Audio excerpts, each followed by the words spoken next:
Hey everyone, welcome to Flywheelpod, your number one source for everything Frax, DeFi, and everything in between. If you want to know what's going on in the world on chain, you've come to the right place. This is DeFi Dave, here with capital K, and we're here to help you harness the power of the flywheel.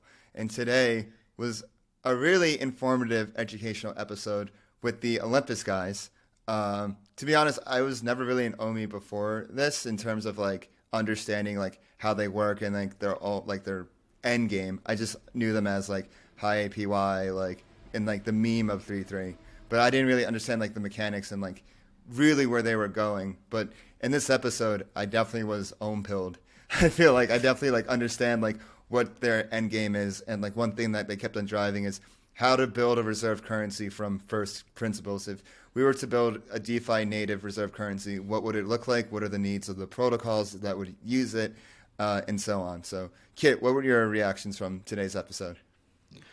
I think the Ohmies always had the grander vision in mind, but they just kind of had to go through that growing pain of, getting forked left and right and just getting completely demolished on crypto Twitter, being called Ponzi's and all that. But being a world reserve currency was kind of like, or rather a DeFi reserve currency was always on their, like, top of their mind. It was in their docs.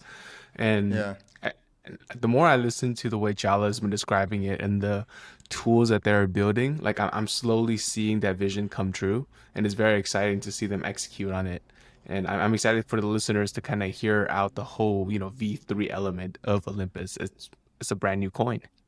Yeah, brand new coin. Yeah, and especially their collaboration and symbiotic relationship with Frax over the past year, whether it's, Olympus holding a lot of Frax in their treasury, or, Frax swap being used by Olympus for their monetary policy. Like they have, it just makes so much sense for them to be partners.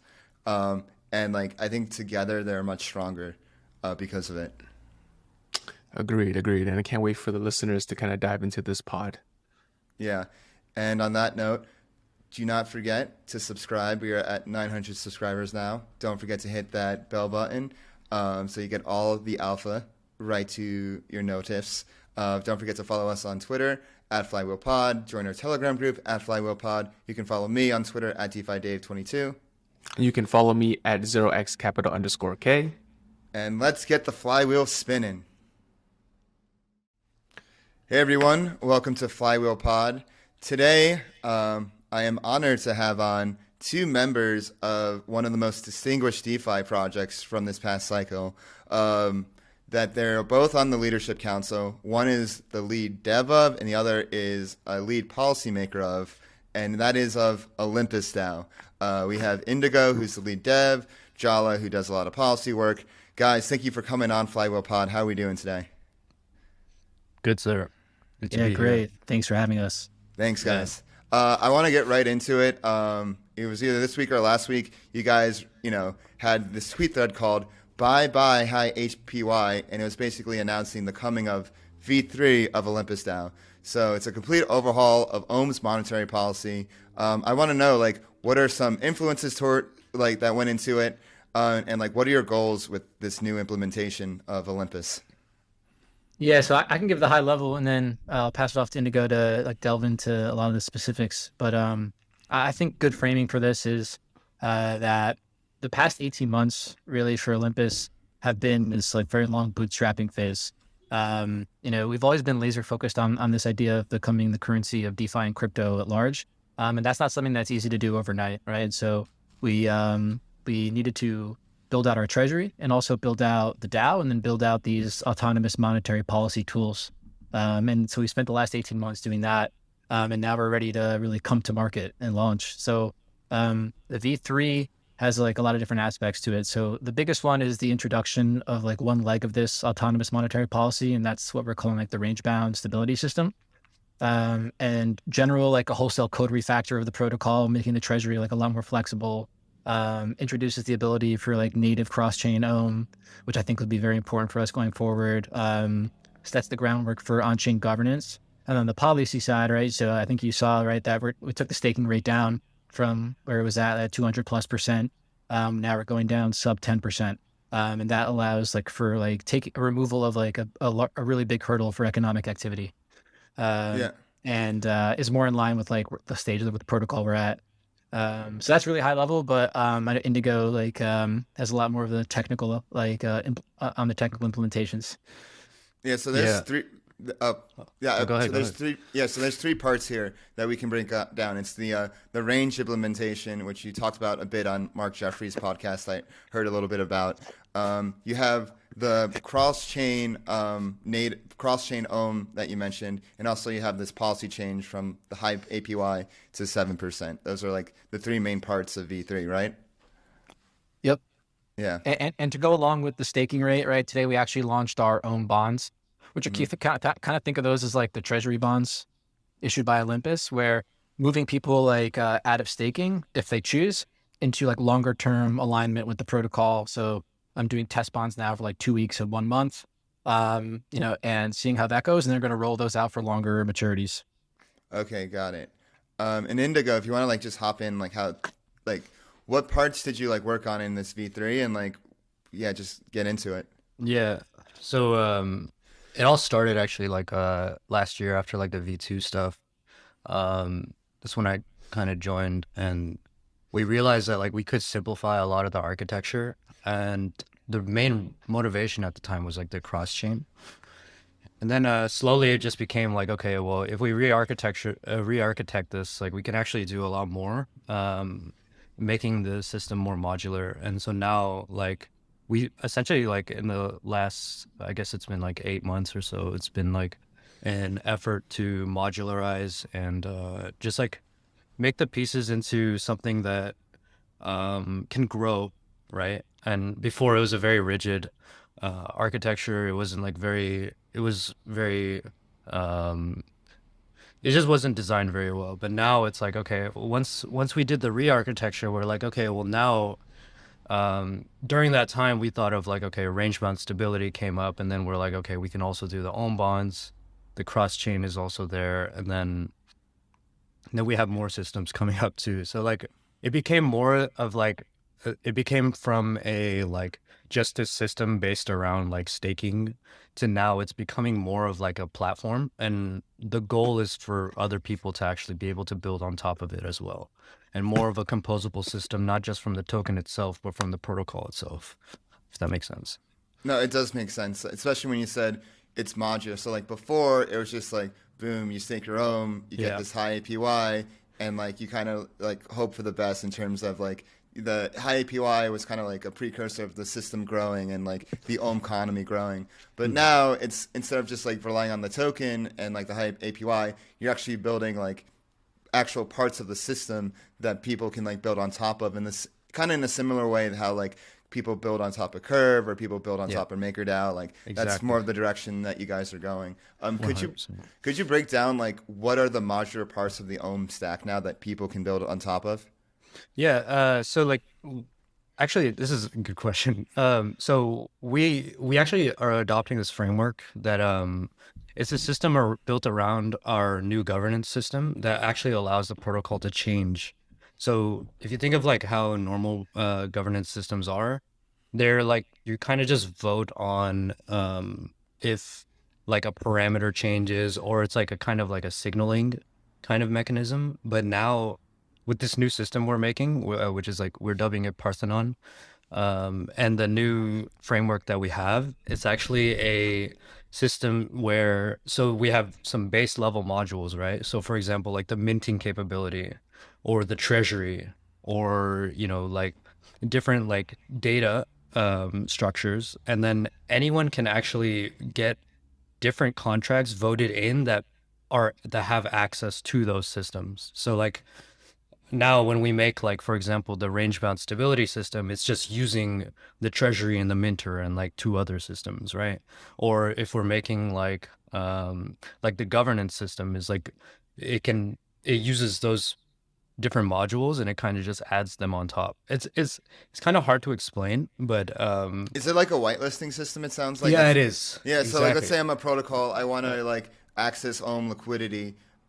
Like if I want to access like the range system, I can be like voted to be approved. Yes. Yeah. Okay. Exactly. Yeah. I got it. Okay. Cool. And so, can you explain like for the people that haven't heard, like how does like the range system like work? Like, what does it do? Yeah, so the range system is where do I start? So Ohm as a asset, like we had been using bonds pretty much since the start, right? So we were doing reserve bonds and LP bonds. That was to accumulate treasury reserves or to accumulate liquidity, right? And obviously we became very famous from that. What happened was like when we got near our backing, which I can go to further later, but once we got close to backing, we were and below backing, then we were like, okay, well, what happens if we actually flip what the bonds are doing rather than selling Ohm for some assets? What if we use the assets to buy Ohm back, right? And so you could think of these as like as Frax has like originated, they're like algorithmic market operations, right? Yeah, that's what I'm thinking. Yeah, it's an AMO. And that's so what we did was like we were doing this very manually. So like, okay, because it is kind of a hard system. But what we did, we were able to codify it now, and that's essentially what the range-bound system is. So it kind of is like a AMO that just uses the moving average and issues bonds, or what we call the wall, which is just a straight-up market buy or sell. So like it enforces some range that that we're comfortable with, or that the market is comfortable with, rather. And then if the cushions, which are the bonds, or the walls, which is like the straight up swaps, if the capacity for those is gone, for example, like a large liquidation, a bunch of liquidations happen, so we break through the bottom range, or for some reason a bunch of buy pressure comes in and we break through the top range, the range system goes into discovery. So it essentially just waits until the market essentially decides, okay, this is the price that we are comfortable with Ohm at. And then what the range system does is it essentially resets up the walls and cushions. So then it enforces that that range there. Does that make sense? Yeah, so it's a lot more flexible of a system. Exactly. Yeah, and it's automated, right? That's automated. Yeah, the biggest thing is I think that's the key, right? Is like moving like to this proof of concept for this autonomous monetary policy, because if you're trying to build a currency that's like crypto native, I think essential to that is not having people sitting in a policy chat like deciding like bond capacities or staking rates, right? I think you need it to be, in order to be credible, you have to have like real autonomous policy, and this is meant to be that proof of concept, and it's not meant to like day one like stabilize Ohm like perfectly within like a very tight band, right? Again, it's meant to prove out that concept, and then over time you can tune the bands tighter and tighter to enforce like better stability. But this, like in the short term, right, you still allow for price discovery, right? You're not like putting hard walls on the prices. You're really acting as like an extremely powerful market maker, but still allowing the market to drive where the price goes. And I think that's a good way to frame the treasury, really, as like this like massive budget for like this autonomous policy or market making, right? And then it creates the conditions for third parties to come in and further like trade and market make those ranges to multiply that liquidity, enhance like stability that way. Got it. No, this is really cool. I think like a theme that was in one of our previous podcasts with Sam and Amin from Rai is like the differences between, stablecoins that are more like, has to be like more hands-on and active management at the current moment, and stablecoins that can be autonomous. Like Rai like sets out to be completely autonomous with the way they structured it, while like Frax in its current form, with the way they're trying to grow, is like a little bit more hands-on with like the multi-sig, and that's kind of because they have to be with like all the different AMOs they have, but they are striving to have like more decentralized governance, more more autonomous, AMOs in the future. But like when it comes to like stablecoins, everybody has like a different flavor and like a different way of going about things. And I think like the goal, whether it's like through governance or through policy or through actions on chain, is to become as autonomous as possible, get as much, human, like any human interface or human friction like out of the picture, and basically let the contracts do the work, and just like be in there in the worst case scenario, or like when it's only absolutely needed. Yes, sir. Yeah. Kiet, what are you thinking of this so far? Now, I'm just trying to think from a Ohm holder's perspective, like, all these new the V3 tools and all this modularity, like, what are some ways a current Ohm holder can take advantage of this? So I think there's a few different ways, right? So like actively participating in the protocol, one way is to just, bond, right? Do like these internal Ohm bonds. Um, like that's like, I think like the simplest way, right? And then I think going forward, because of the removal of like that huge hurdle rate to staking, like in the market, like I think you'll be able to have a lot more productive uses for Ohm in the market, whether that's LPing or, like putting your money in putting your own in lending markets, right? Like there's gonna be like real economic opportunities for you, right? To Yeah. utilize your own, and the treasury is really gonna like first bust open the door for those opportunities. That's, we can get like more into like that vision a little bit about how we see that, but I think like there'll be a lot more optionality for utility.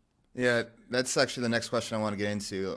What's your plan for own adoption, the Ohm endgame? Because at the end of the day, if you're trying to build this reserve currency, you need people to use it and hold it and to create this, as Zeus said, I think at the beginning of this year, was like an Ohm economy. So like, what's your guys' like, how will the lending work? Have you guys thought about if, like people, borrow Ohm? That's people are basically shorting Ohm. So like, you have to be careful about that and how you construct that. So what are like your thoughts on the end game of Ohm and like your plan for adoption?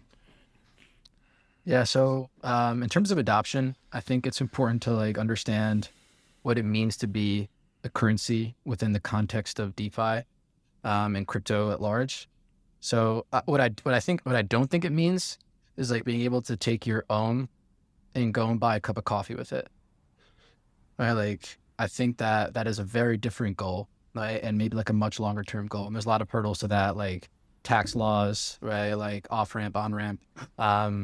But I don't think that's where like the go to market should be for like a crypto native currency. I think the go to market should be about dominating like your home turf, right? And so to us, that means like our go to market is focused on DeFi.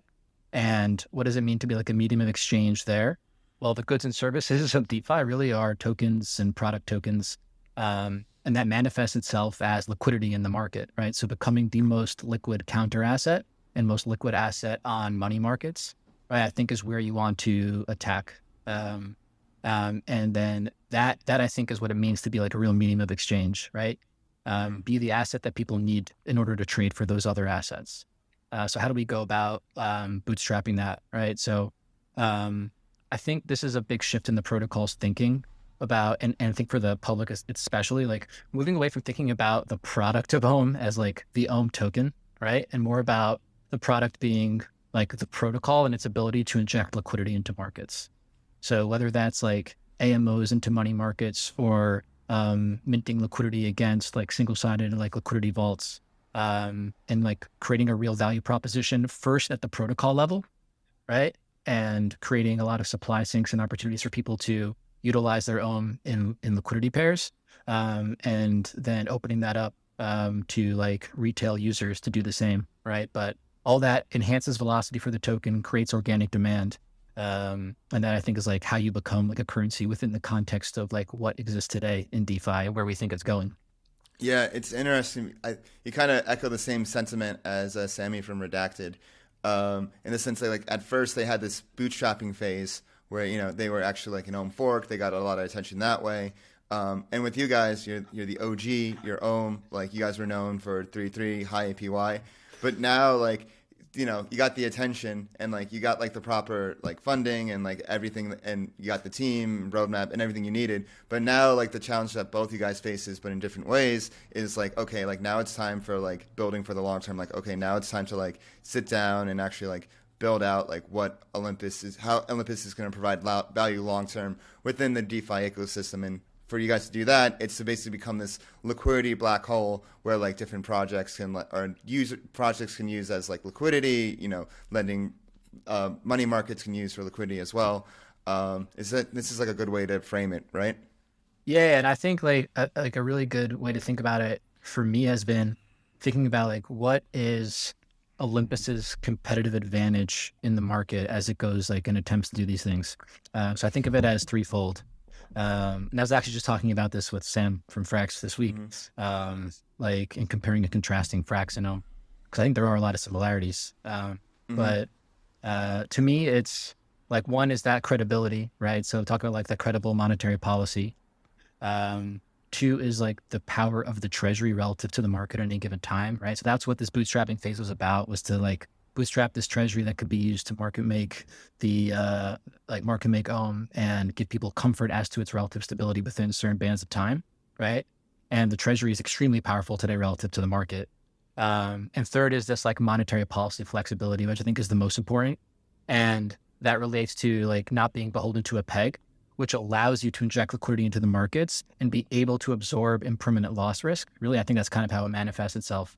And that allows you to inject liquidity into volatile markets, which is like a major, major competitive advantage. And I think that's where we're going to be spending a lot of our time. Got it. You mentioned that there are similarities and differences with Frax, and you had a call recently with Sam. Like, what do you think are the similarities with Frax, and what do you think are some differences with Frax? And most importantly, where do you guys see you guys like working together and aligning? Because, you know, Ohm and Frax have been partners since the way beginning, honestly. I think Frax was the first partner of Olympus back in June of 2021. Yeah, I think it was even earlier than that. Right, even earlier. Yeah. I could take a shot at Indigo. I don't know if you want to jump in, but Go for it. yeah. So first of all, in terms of like partnership stuff, right? So I think like we were one of the first protocols to take in Frax and Size into our treasury. Like obviously we're paired with Frax. We have a pair on Frax Swap, hoping to get on Frax Lend. We have a lot of our Frax in the Frax 3 curve pool today, helping with liquidity there. I think we want to explore more with the Frax base pool for sure. So I was just talking with Sam about that this week. I'm excited about that to enhance Frax and Ohm liquidity, given that we're both pretty large holders of CVX, and then we have some substantial FXS holdings as well, and just driving liquidity that way. And then to your other question about like the similarities and differences, to me, I view like, if you zoom out, right, like we're both these kind of decentralized, or like hope to be eventually, right, these decentralized monetary authorities, the ability to mint liquidity into the market. There are like differences in terms of like the collateral ratios and stuff, but like that to me is a little bit less important, right? If you zoom out, like that's like one of the main strengths of the protocols. Frax on the other hand, like on one hand has this peg, right? And they're beholden to that peg. And that's both a pro and a con, right? Because it's a lot easier to get adoption and it's a lot more lindy, right? And there you have the shelling point like around this peg. And it's allowed the protocol to grow tremendously. The con of being beholden to a peg is that like there's always bank run risk there, right? Should the peg break. But on the flip side, Ohm has taken this route of being not pegged to any asset, right? And so you have a lot more flexibility when you can absorb impermanent loss, right? Like there's no bank run risk in that respect, right? Should like the peg break, because there is no peg. The worst thing that happens is the price moves, right? But there's a lot like higher hurdle to adoption that way. But I think there's a lot of different ways to collaborate. Like there's very powerful, like you put those two things together. Oh yeah, especially like you said, guys are both these autonomous monetary authorities that are evolving on chain, and with the tools that Frax is building, and kind of and all the policy stuff that you've been saying, and your initiatives that you've been like are seeking to do in the future. Like I just see like the whole like the DeFi Trinity stack of Frax being like just so composable with all that. Yep, for sure. So I actually wanted to double click into the modularity stuff that we talked earlier in the call. Indigo, could you walk me through what is a use case for a DAO to adopt some of these modular tools that you guys are building for V3? So a DAO could, I think that as far as like the core protocol, so the core protocol itself would probably not need to change from like a separate DAO, but like from internally in the DAO, you could see like, okay, if you wanted to create like any kind of AMO or something like that, that would be like a whitelisting on top of like the minting capabilities, right? Or if you wanted to make use of like the treasury to allocate those assets somewhere to, you know, maybe to your protocol, right? You could make like an allocation contract that accesses the treasury and then gets whitelisted through governance to be able to actually do that, right? Things like that. Does that make sense? It does. And then question regarding the whitelisting, is it very kind of like open and permissionless, meaning the governance would vote it in, or is it kind of more restrictive, like curve style? So that's actually a good question. It's more of a question of like how we're rolling out our governance. So obviously, we have a huge amount of assets, so like it's something that we have to like be very careful of, that like it doesn't get into like any kind of malicious hands. So like we're doing like a phased rollout, but eventually, yes, the goal is to be completely permissionless on-chain voting. Got it. Okay, so let me try to think of, let's say we had Flywheel coin, which we don't, but let's say we have Flywheel coin. no soon, no TM. We don't want to give people ideas. no nothing. But let's say not in this market. Yes. Let's say that's a Flywheel coin, and then I take this Flywheel coin. I come to Olympus DAO, and I want to get us paired with Ohm, because you guys said you guys want to be the pair against every currency out there.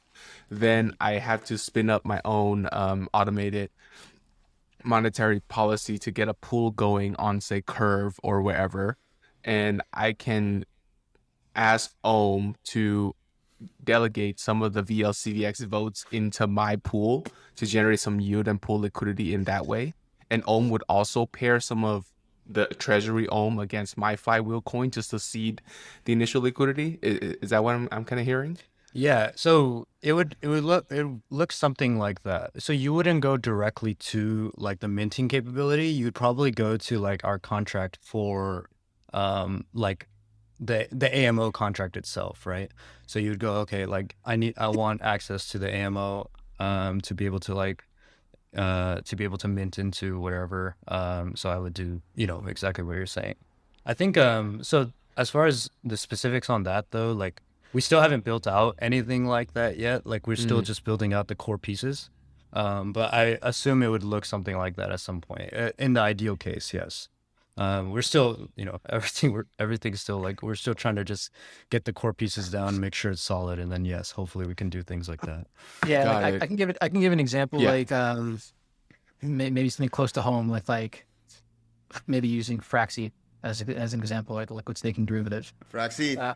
Let's go. Right. Plug. So liquid staking derivatives are cool because we like ETH and we want ETH in our treasury. We want to be paired against ETH. Like ETH itself doesn't need liquidity, but liquid staking derivatives do. And so I think like one of these avenues for liquidity AMOs could be having the treasury like mint direct liquidity against those assets. So if Frax protocol created a single-sided like user deposit vault, or the protocol itself had like Frax ETH, it could deposit that single-sided into a vault. Our treasury can match that, right? Basically in any size, and provide the counter asset liquidity. And that's beneficial to us because we get more liquidity, depth, like better volume, like going through our pools, right? And hopefully that drives like more organic demand as well for the token. That like as you do those two things. On the flip side, like the Frax ETH also gets its like deeper liquidity. And so like I think that could be like really mutually beneficial. The question then like, right, is that scalable, right? So early on, we want this to be like pretty selective, right? Because we need to do this against really high quality assets, right? So something that's backed 1-to-1 by ETH, for example, right? We can absorb like the volatility of ETH again, because we're not beholden to that peg, but you don't want to just be eating like $200 million of liquidity against like governance tokens, right? So then how do you scale that in like a permissionless way in the future though, like to have that liquidity against any token? So I think as you build up larger and larger liquidity against these higher quality assets, now like that reinforces its ability because you have like much greater liquidity depth. Then you can open that up to more like go up the risk curve and open that up to more volatile tokens. Like have some thoughts on the best way to do that. Like I think like you can, one example could be the like Flywheel token, right? If you wanted to utilize this liquidity AMO, this is kind of just like spitballing as an idea, but you could do that permissionlessly as long as you bring some amount of Ohm to the table yourself, right? And it's say like, I'm going to bring $1 million of Ohm to the table. And then the treasury will say, okay, I'll grant you 2x that amount in this liquidity AMO. And kind of like, it's kind of like an outgrowth of the flex loans. I don't know if you guys have seen those, right? Where like that Ohm is like pre-bought and then borrowed against for liquidity. And this just scales that into like a like better leverage for the partner protocols and allows you to do that in a permissionless way. Got it. And you guys will provide that range modular tool to kind of, market make the price as well, right? That exactly. comes with the package. So the range bound system like underpins all this, right? So as you have volatility, you're absorbing impermanent loss, right, from all these pairs, right? Then the range bound system is helping to push against that and bring the price back towards the moving average. And so it's a very powerful like counter push or pull against those market forces that are being created by some of these tools. So you have like the whole system working in tandem there. And so like the range bound system isn't working in a vacuum. Got it. So it's like with whitelisting, I guess your kind of like standards are you're looking for blue chip assets first because you don't want like some random protocol to like dump everything into Ohm. And then like from there, like once you scale up to have enough liquidity and it's stable, quote unquote, then you can like have like a little bit more volatile assets. Yep. Got it. It sounds like Ohm is trying to be like the IMF SDR of crypto. like it's kind of this like central monetary authority where like all like it's a central place of liquidity where like if you need to like move, like hopefully in the future, like what you guys are hoping for, like if you need to move in size, you do it through Ohm, and like Ohm has the power to do that because of its inherent flexibility of not being pegged to anything. Yeah. Yeah. That's such a huge thing too, right? Like That's really like, powerful. Yeah, not having the peg actually allows us to do like so many different things, and that's something that like we're really trying to explore. We have to shout out Frax because we're on Flywheel, but like honestly, the AMO, like the way that Sam presented it, and like the way that the AMOs that they've created have been like a huge influence on like the way we're looking at these systems, and it's like it is kind of amazing. Like you're making this programmable like. As you guys say, the autonomous monetary authority. I think that's a great label for it. And it's like you're doing these things all on chain, which can like program liquidity into markets, and that's such an amazing thing. So yeah, as you said, like without the peg, like it just allows us to do so many things. It's like it gives you a lot of power in that regard, but it must be such a struggle with like not being pegged because like the whole world we live. I like to say we live in an ocean of dollars. Like this mic was like X amount of dollars. This this glass was like X amount of dollars. Like we literally live in this like we're fish and we live in an aquarium of dollars. And like even when like I try to like get people familiar with not just like DeFi but crypto and Bitcoin in general, you have to like take them out of this like dollar perspective vantage point world and be like, hey, like there's a world that exists outside of the dollar. And like I think that's why like just like crypto is hard to understand in general. It's because like most people are still in this like dollar like first world. Even like when people like trade like Dogecoin, I have like friends like, oh, like the dog stocks are doing well. I'm just like, well, like that's like how the world we live in. That's kind of like the knowledge gap that we just kind of like have to deal with. And like, will it close? Who knows? But like all we can do is like what we're best at, and that's like building these like, tools. Yeah. One thing is like I tell people like it's almost like an impossible task, right? But like that's why it's fun to do it. Yeah, that's why it's fun. That's why it's cool. That's why we're here. Like it is almost like it seems like an impossible thing, but I don't feel that way at heart. Like I do think there's a need, and like the more I talk to other protocols, and like we've been experiencing this a lot lately, like as we talk to people and like we start presenting these ideas, people start seeing like, oh, okay, that actually solves a lot of problems that we have of our own. It's like, okay, well, there is something there, right? Yeah. It's just about like, okay, we just have to pursue it and have a strong vision and a strong team to be able to do it. I think that you guys and Frax have an incredibly symbiotic relationship because Frax, like both you guys can be like first users of each other's products. Exactly. Like hell, like you guys were like the first major treasury to hold a lot of Frax. That's a big deal. Like someone just holding Frax like that. And then on the flip side, like Frax, like so I'll never forget that Frax Ohm pool. Like I remember like my kind of like history with Ohm. Like I remember when you guys first launched, and I'm just like, whoa, what is this? I remember seeing that like Groiper video in 2021 with all them in like the togas with like the music. I'm just like, I like this. I'm gonna like get in there. But like I was just like so unsure because like I have this rule when someone says like, oh, this is the next big Wi-Fi. Whenever like someone calls something the next Wi-Fi, I just like get out. I'm just like I'm just gonna observe you guys for like a few months, and then like honestly like once that like Ohm Frax pool started, I was like, okay, got like the Frax cosign. It must be like legit, and it's just been like it's crazy. It's like honestly admirable to see how much you guys have evolved from there, and like.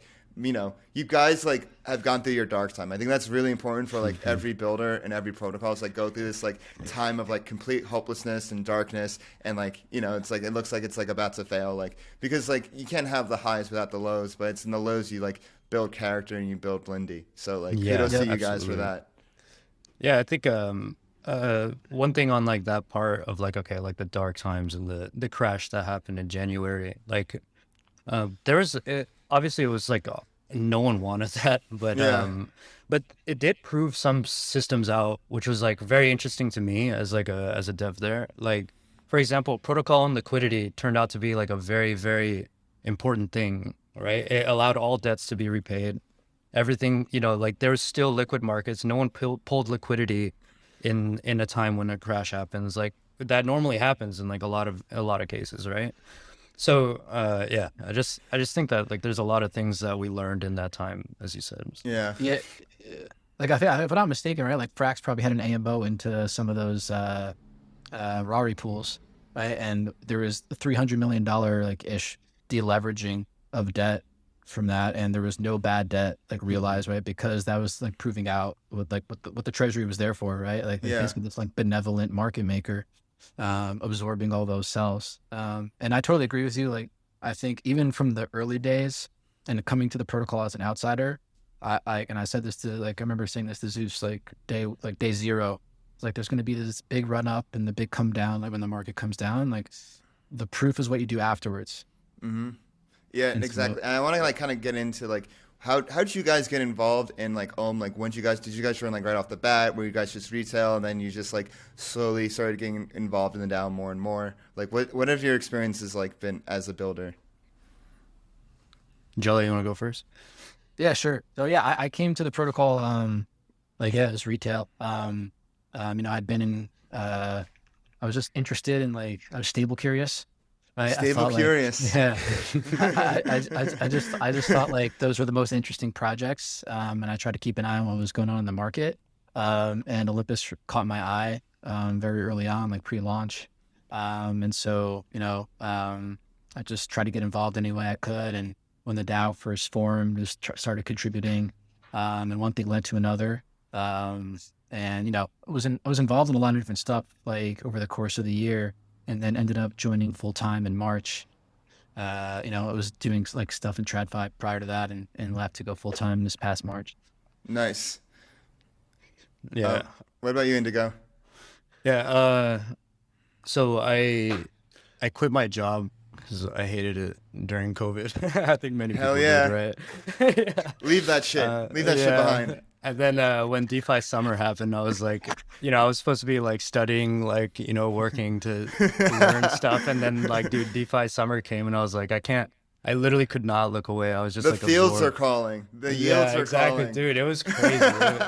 Early DeFi was so fucking fun. It was like the early internet, right? Yeah. But yeah, so I got my first gig at YAM Finance. I was working as a front end dev, and then and then you're a front end dev at YAM. At YAM, yeah. Wow. Did you help make that UI? No. I was after all the craziness. Yeah. Okay.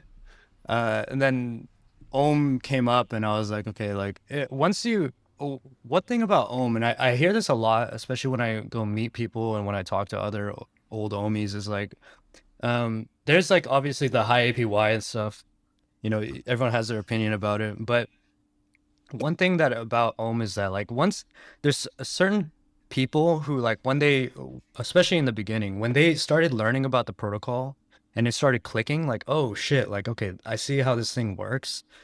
That's why I think even now, like we have the effect, we have such smart people in our community, and it's because like it's such an interesting like protocol design, right?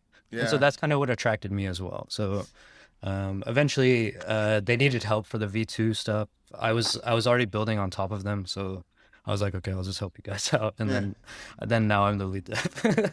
Hell yeah. So Yeah. what are some lessons you've learned since becoming an OHMie builder? Like, especially like that hype cycle was insane. Like, Oh, yeah. how'd you guys like keep a level head? And like, what are like some things you realized like being a builder that you didn't realize before? Yeah. I can go first. I think like especially during like hype cycle was crazy because like anyone who was there before, and then like you started seeing like Grimes tweeting 3-3, like it was just fucking crazy, dude. Like Yeah. um Tim Ferriss was tweeting 3-3. Yeah. I'm like, what the fuck is going on? yeah. It's just insane. And then the forks started happening. I was getting issues in the GitHub asking like, hey, how do I fork this on, XY chain, that like no one's ever heard of. It was so weird. But yeah, it was cool. Like, it was really unexpected. You asked like, what are the lessons learned, right? Mm-hmm.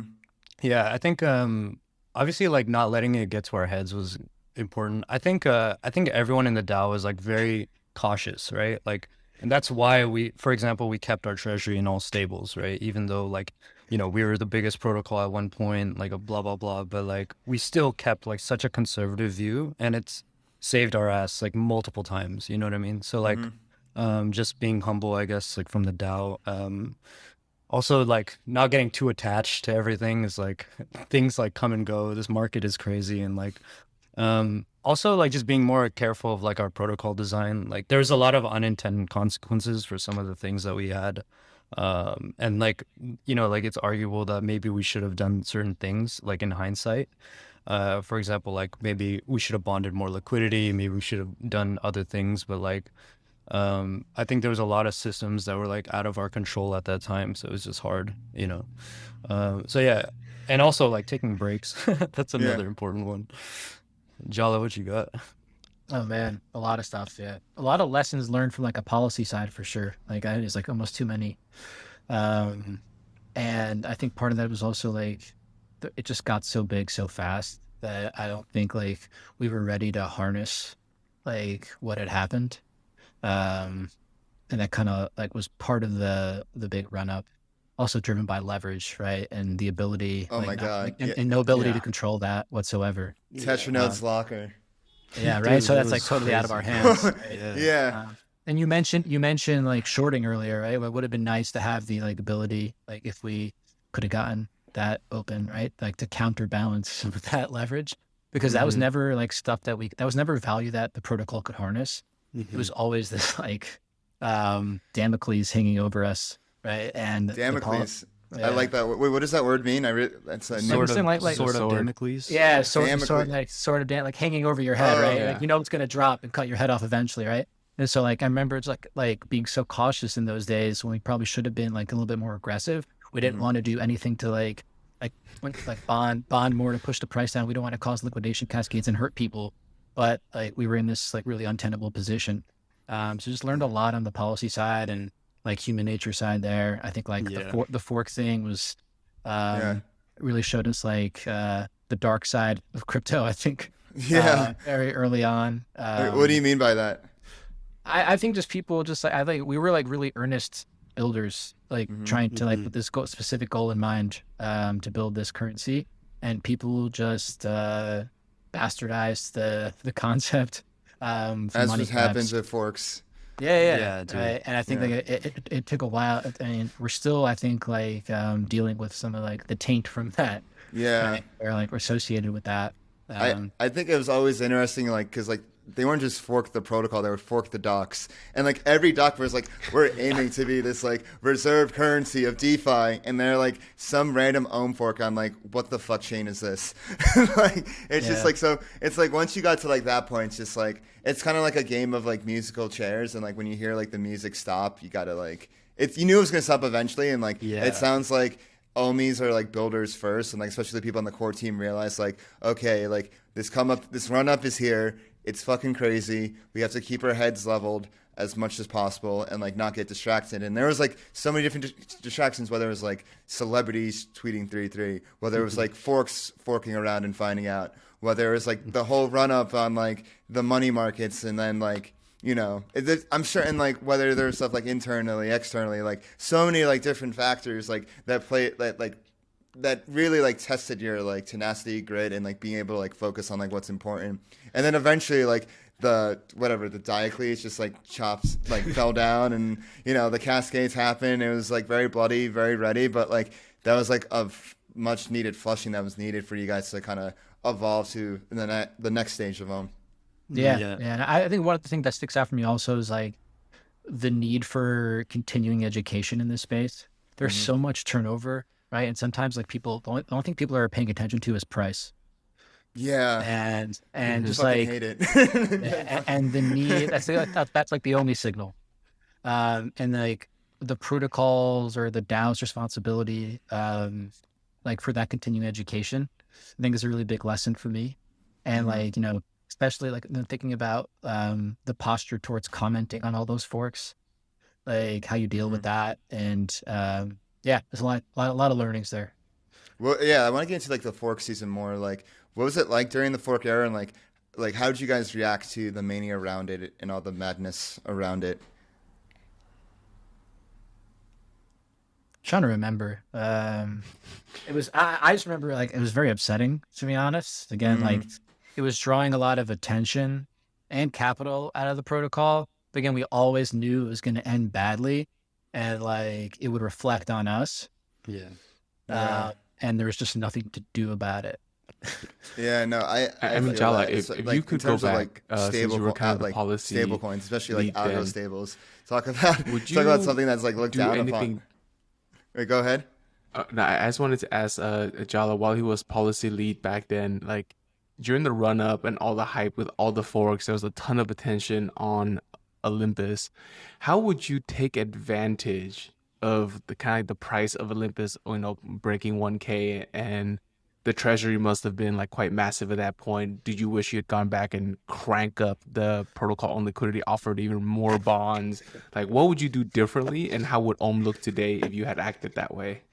So just to clarify, I was never the head of policy. We have very capable folks. I'm just a pleb, part of the policy team.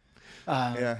But I don't know the answer to that. What I think is that I wish we could have been more aggressive in selling reserve bonds actually, and not liquidity bonds, or both, right? Just because what happened was you ended up having this like huge run up driven by leverage, and then it was extremely PvP, right? Where it's like these third parties who came in and were able to extract value out of the protocol.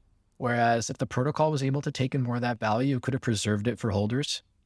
But I think we were too reticent to like be really aggressive during that time, because of this, like I said, like this like leverage chain hit, like kind of like this like debt overhang, and What's it called? the Damocles. Damocles. Yeah, and I don't, who knows what like the real right answer is, but I've always felt that way. Yeah, I agree with you. I think we could have been more aggressive. Obviously, it was very hard at the time. Like, no one had seen anything like this. So it's like, everyone's just trying to figure this shit out as it's going. Like, it was very hard. All people knew it was like 3-3. Yeah, dude, it got like really out of hand. What a brilliant meme, by the way. Like, kudos to you. Like, it's like being able to like, I mean, whether it was like accurate or not, like being able to like encapsulate like what your protocol is trying to do at a given moment, and just like such like a short, like in such like a small capsule, but it explains so much. It was yeah. Jala, can I go to where that came from? Yeah. Okay. All right. So I had a conversation with Zeus a while ago about this. I was like, dude, where did 3-3 come from? Because everyone thinks like, oh, he's like this game theory like master or some shit, Dude, he's like, yeah. After the launch, someone mentioned game theory, so he read the Wikipedia article, and he's like, oh, we're kind of like this. So he made this table, and he's like, oh yeah, 3-3 is like you're aligned with the treasury, and then that was literally it. Then he made the post, and from there it was like, then it just got so out of hand. Well, the post itself, if I recall, I haven't seen it in a while. Like, I'm pretty sure it's like do not take this seriously. Right? It's don't take it seriously. Not it's like- financial advice. It's like 3-3 is the same thing as HODL, right? Like you're trying to do exactly. something, you're trying to do something really bold, and you want to like have this collective and people like join together and align themselves to accomplish the goal. 3-3 is HODL. It literally Right. is the same thing. And then people just started to like get really serious about the game theory. And I don't know if that was, I have to go back and I don't know how much of that is on like some of the protocol contributors who were leaning very hard into it. You know, it's like all these things get really muddled between like what the protocol itself was doing and what certain people that were part of the protocol were doing. Right. And I just don't know how it became like the meme is really good, right? So I get why it proliferated, but I don't know like why people, like why it became like this serious like game theory thing, because it's not, and it's never supposed to. There were like a few different things that like I feel like Olympus became such a phenomenon, and like you had people like creating whether like their own memes from like certain things or like their own like even like GIF ideas or like getting their own ideas from what the protocol was saying. Like one thing I remember when everybody had a like on their Twitter banner, like they're earning like 10,000% APY. Like did like some like community member create that and just like take a life of its own? Yeah, that was a mistake. That was a mistake. But that's what I mean. Where like you can't control that though. That's the thing. Yeah. The thing is, the DAO became too big at some point. It's like there was everyone just kind of did their own thing. It just became like it was just crazy. Yeah, there was like no like standards and no like guys, this is like the line we have to like we have to like keep things like at bay in like this regard. Exactly. And that actually leads to like the next thing I want to go into is the DAO part of Ohm, because there's a lot of talk around DAOs and like this and that, like how I'm wearing like this Gitcoin jacket right now, and they've thought about DAOs a lot. How do you think the Ohm DAO evolved from like the way it started? What are like how did it operate at first, and like now how does it operate? And like overall, like with your experience with DAOs, do you think DAOs are a feasible model for protocols to like rely on in the future? Yeah, I think it's really cool actually. I don't want to like. I feel like we are. I don't even know what it means to be a real DAO. I feel like we're a real DAO, and it's really cool how this collective of people coalesced around the founding team to build out this like organism. So there's like 40 something odd contributors today. Like only a few of those are part of like the original team. And it was just like community members who were excited by the idea and the mission and came together. And I'm thinking back to when the DAO formed in like last May or June, I forget exactly. A very flat structure. And it's just like really cool how people like no one was promised any payment or anything. I remember like one day, like we were just shocked where like there was a Discord bot that sent us some stuff, right? But it was like people were just excited to contribute. And then over time, like went through a lot of iterations. I think we got like huge, enormous. And like in October, November, like it was like got up to like 150 people. 150 people contributing, right? Like that's massive. Like that's huge. That's a huge right? organization. It's too much, dude. Yeah, dude. It's too much. And then, well, we realized it was huge and started to like rein it in a little bit. And then around March of this year, there was definitely a feeling amongst the contributors that they're just like needed to have a little more of a hierarchical structure, and just have like better responsibilities. Wait, repeat that. They needed a hierarchical structure. Yeah, a little bit, like just a little more structure to the DAO, right? Where people like just like understood responsibilities, and so the council was formed to help just like structure that and just like streamline operations, I guess, and just have like an ultimate body who could like better organize the protocol, and so it's been a really cool evolution, I would say, right? Like completely organic. It's an organism. I think that's the main part. Exactly. Yeah. Indigo, what are your thoughts? I think like I was there, like I kind of came up like right. I was in the DAO as a like just a contributor early, and then like I kind of joined when like the whole ramp up came up, and it was weird. It's very interesting. It's like as you said, it's like an organism. So like this organism was kind of growing. Each part of it was growing itself.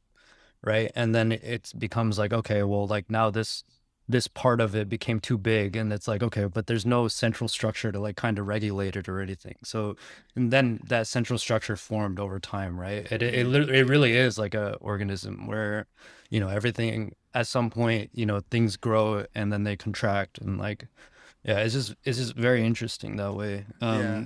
I think like DAOs, as far as like in general, I think DAOs are extremely interesting. It's really awesome that I can just like join a Discord, ask like, hey, what do you guys need? And if I have the skills, I can just kind of join, and there's no barriers or anything. I can just work wherever I want. That's really cool. But as far as like, I've been bearish on DAOs too as well. Like sometimes I see like, could something have worked better if it was just like a small team working with like a focus? Like maybe, but like, yeah, but there's trade-offs to everything, right? So Yeah. I think, oh yeah, go I ahead. kind of want to. I kind of want to double click into the other side of the DAO, like, you know, the general member, if you know, per se. Like, how have you seen that cohort of community members change from, you know, the early days of Olympus to like the hypest of days and to kind of the come down per se? Like, as far as the members in the DAO?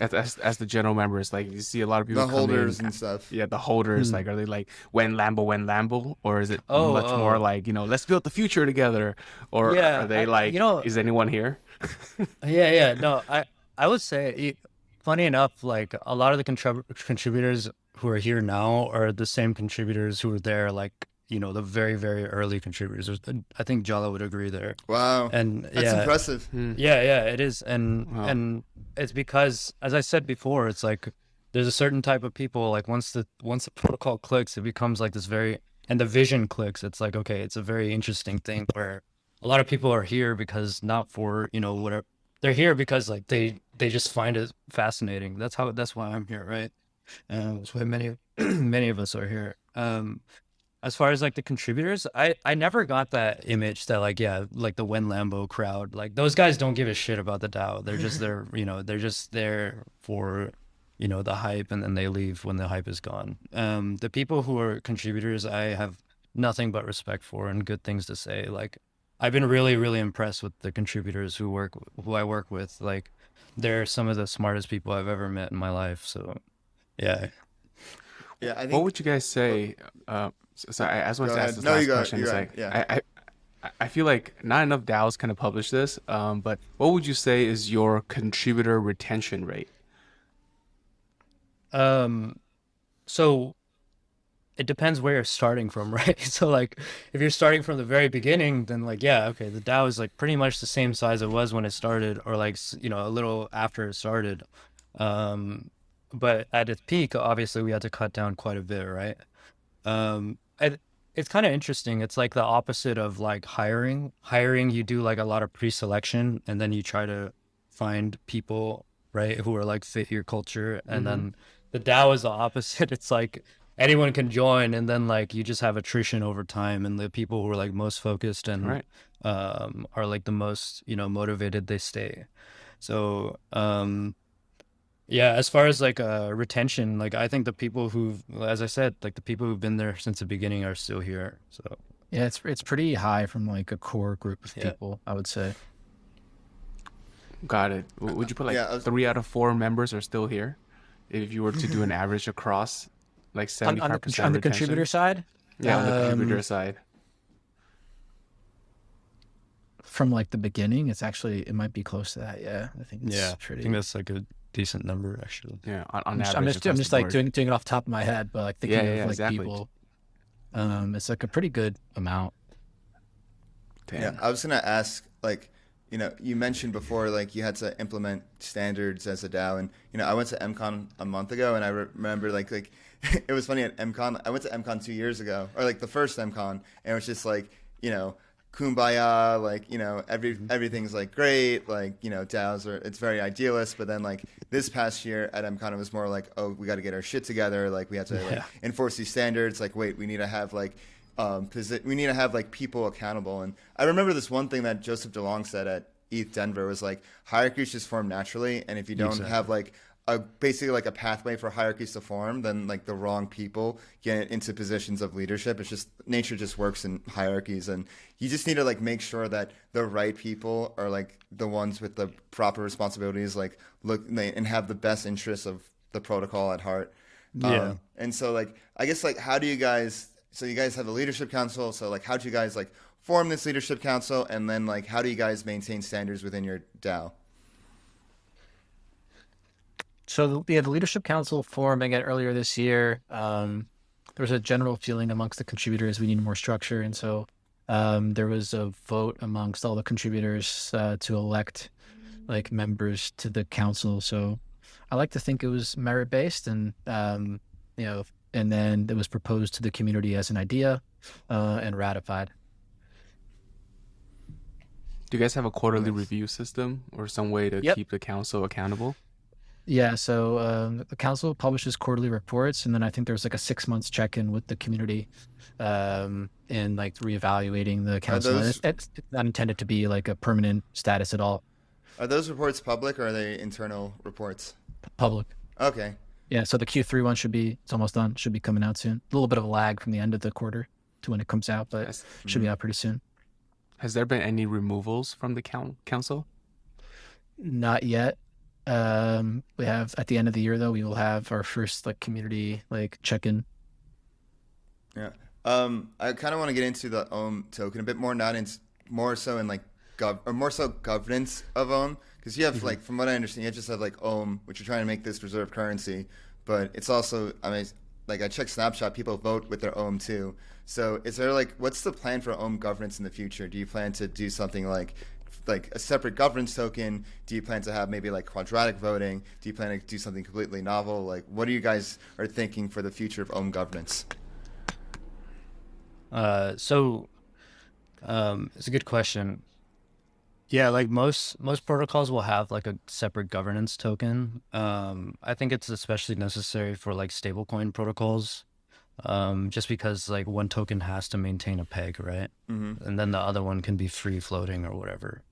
The way I look at it, I think that having especially like what our token is trying to be, the token is trying to be a currency, which is like actually has value in itself. I think in that case, like if you look at it, if you imagine like, I think we're all Americans here.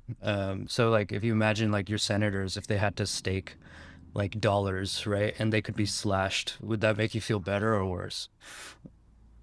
That would make me feel better if they were Right? slashed. Yeah, that sounds. If they had a cost to it, right? If they had Yeah. a cost to it, and like the cost is like actually money that they're losing in case they like act against like what everyone wants them to act, right? So that's how I kind of look at it. Like the governance token, I don't think we need a governance token as long as the voters and like the people who are, if you want to think of them like politicians, then they're actually like putting up Ohm that can Like a be bond. slashed, right? Yeah, like a bond, exactly. Yeah, So yeah. this is go ahead. No, obviously that's a really cool idea. Like, let's say if you're like on the leadership council, you have to have like X amount of Ohm like locked and like staked. I'm not even and for like I like even just like that alone without slashing is like a really good idea.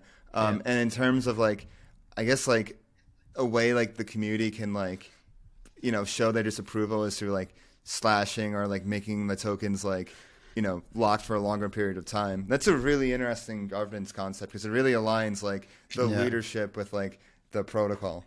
Yeah, shout out to my friend Fully Allocated. He's Fully been helping allocated. us.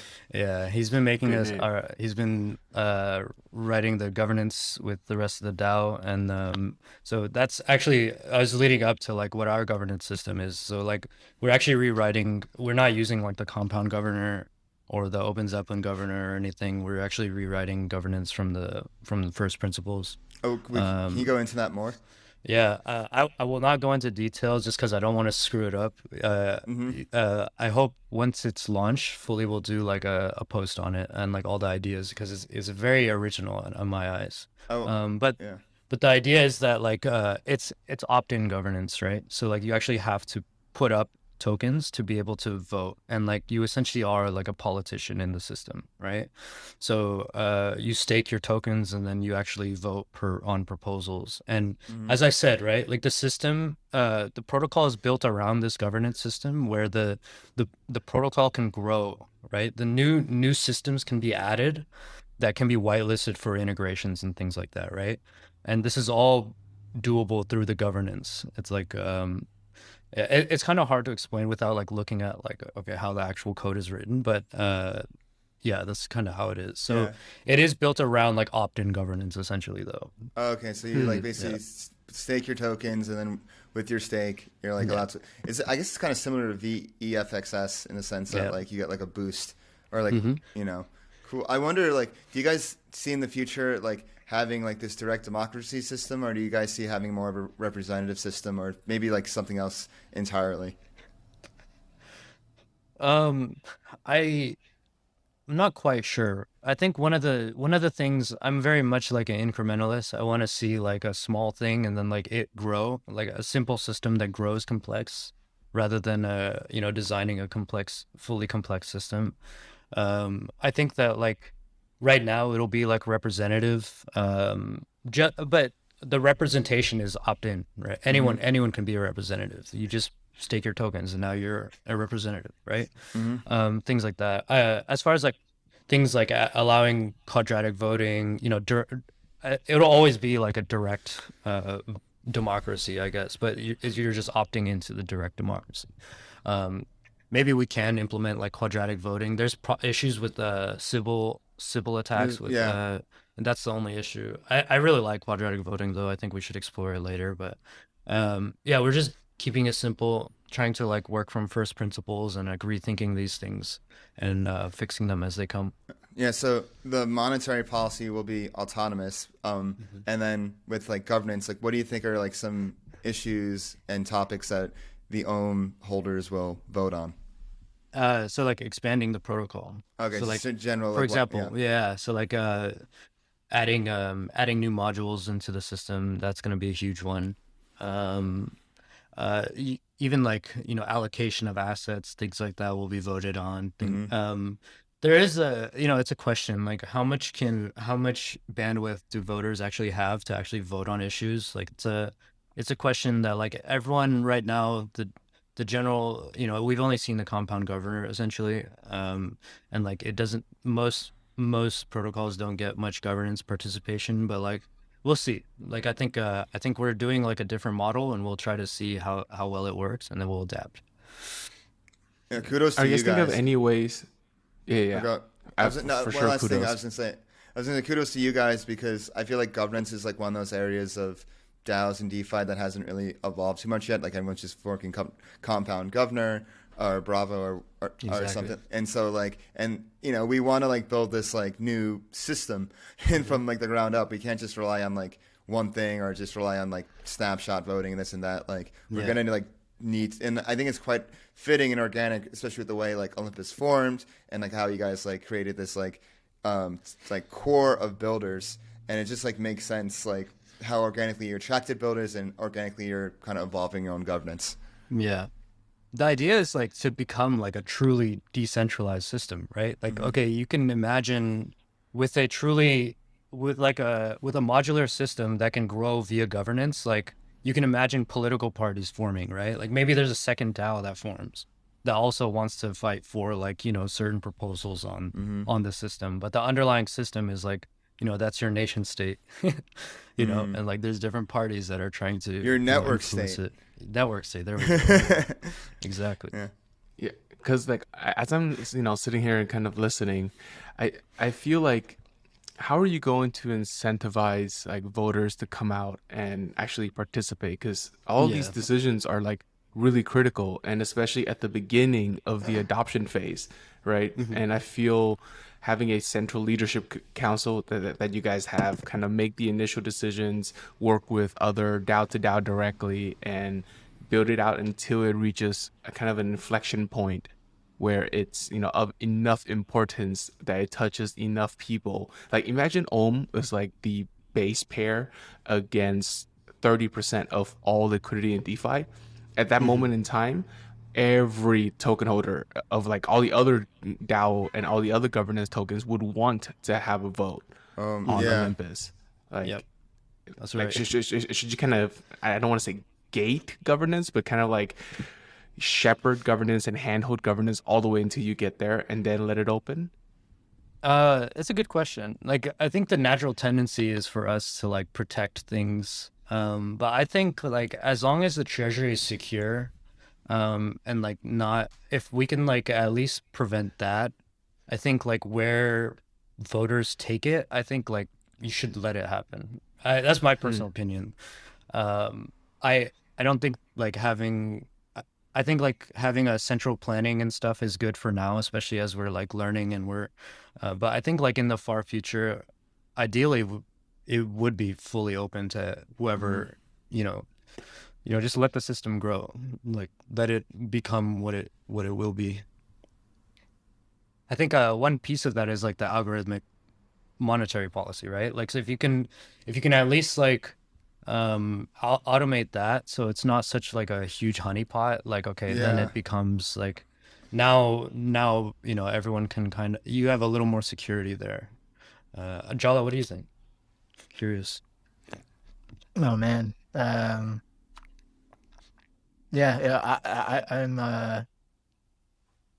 I don't have a lot of thoughts on this topic. Let's hear it.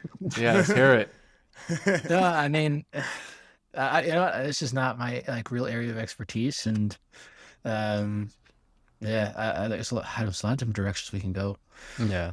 What's the first thing that comes to mind? Yeah. On which part? Sorry.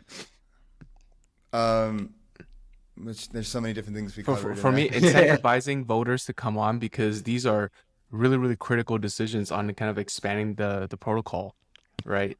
Yeah, I think it's really like early on, it has to be like a big education push, right? And I think the people who stuck around right through the bear market are very invested in the protocol. I'm not listening like financially, but like they've taken the time, and it's they want to be here, and it's about just I think education, and really if you ask people to participate, I think they will, especially like if you have that core of a community. I think that's the only way. I don't think you want to like incentivize like participation monetarily. I don't think that's a good sustainable system. You get really bad outcomes that way when you skew the incentives. So I think it's almost taking advantage of the bear market in that sense, and understanding who the people are that are involved in the protocol today, and drawing that out of them. I think I would actually. I have a different perspective. I think like I think governance is always financialized, like whether we try to be or not. Like it kind of becomes that no matter what. I think Sammy would agree with you. Yeah. Yeah, exactly. Well. Do you mean like I agree in that like people will vote with their incentives? Yeah. Right. But I was just making the point about not further adding on Right. like financial incentives to skew like those other incentives. Right. Sorry, I didn't mean to cut you off. No. I think that there's this article that came out last year. It was called Governance Mining. And it was very interesting, where like rather than like yield liquidity mining, where you incentivize liquidity, you actually incentivize governance in like different ways. And I think it was very interesting. Like I think especially if you want like this class of like voters, I think they might have to be incentivized inherently through the system, right? But yeah, obviously it's an extremely hard problem. It's like, how do you incentivize people to not be acting maliciously? Like I don't know if it's big questions. Yeah. Have you guys looked at how many other DAOs hold Ohm, and like what the makeup of that looks like? Frax is a big holder, right? Yep. Frax is a big holder. Obviously Redacted is a large holder. There's a good amount of DAOs like through DAO swaps and others that have bought, and some like that have done flex loans. So there's definitely a good amount that are like in friendly hands, I would say. But sorry, what was the second part? I mean to cut you off. Because the reason I was trying to get down that road is I'd imagine the leaders of the respective DAOs that hold a lot of Olympus token obviously cares a lot about, DeFi, and also cares a lot about their own treasury holdings. So maybe you could have a leadership council of DAOs to kind of come and help the voting, so you can get like a little ecosystem. Maybe they can be like an community. advisory council. Yeah, we definitely want those protocols participating, right? Because as I said, I think a lot of the go-to-market early on is very focused on protocols and Correct. DAOs, right? And so those are going to be your large stakeholders early on. And so for 100%, it's a great point that we want them participating. And do you want it to get to almost incestuous point? Like I want to use that word, but you know how like Frax owns Started watching Convex, Game of yes, Thrones. The convex owns Curve. yeah, and then the Convex owns Curve, but Convex also owns a ton of FXS, and it's just Frax owns a bunch of convex. yeah, Yeah. it just becomes a lot of really closely knitted. It's like a confederation. Yeah, I don't think it's a bad thing. That's like I looked at as like meta. I hate that word, but Met- like meta stability, right? Where everyone's kind of interested in keeping each other afloat and like in their best interests, right? I think that's a good thing. We're all. Yeah, I think someone wrote an article about this, like, I feel like late last year, about Olympus Pro and Olympus, like taking all these governance tokens and like those protocols now becoming aligned with the success of Olympus. It's kind of this like diplomacy, right? Holding each other's governance tokens. Yeah, I wonder if there's a future. Right now we have like token voting governance, but let's say like Frax has a bunch of Olympus. If Frax elects, say, like Olympus representative or an Olympus, like a Frax Olympus diplomat, and then like vice Yeah, versa, exactly. you guys, or like you guys are like I mean, whoever holds like FXS. I'm not sure if do you guys hold FXS as well as alongside. Oh yeah, so Yeah. you guys like likewise elect like a diplomat into like Fraxland. I'm sure this is like where like the future is heading. It's just like hasn't gotten to that point yet.